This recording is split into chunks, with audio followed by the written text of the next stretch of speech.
রায়গঞ্জের প্রায় সমস্ত আমিষ রেস্টুরেন্টগুলোতে গেলেও আমাদের কিন্তু নিরামিষ রেস্টুরেন্টগুলোতে যাওয়াই হয় না। আর আজ যেহেতু ছিল শুভদার বার্থডে, তাই জন্য আমরা সবাই মিলে গিয়েছিলাম আহারে বাহারেতে। অনামিকা এনেছিল শুভদার জন্য এই কিউট সা কেক, আর আমার তো ভীষণ পছন্দ হয়েছিল। গোটা রেস্টুরেন্টে এই লাভ শেপ মিররটা কিন্তু খুব সুন্দর লাগছিল। আমরা চারজন বেশ খানিকক্ষণ আগেই সেখানে পৌঁছে গিয়েছিলাম, আর বিশালদা নিপাদির আসার ওয়েট করছিলাম। অ্যান্ড ফাইনালি রাত 9টার দিকে শুভদার কেক কাটিং করা হয়।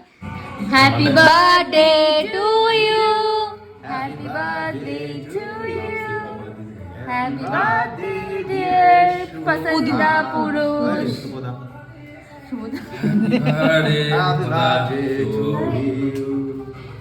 এটা ভেজ তো?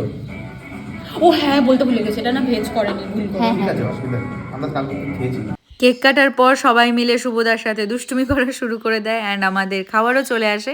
এখানকার সবগুলো খাবার খুব একটা ভালো না লাগলেও এখানকার ভেজ চাউমিনটা কিন্তু ভীষণই টেস্টি ছিল।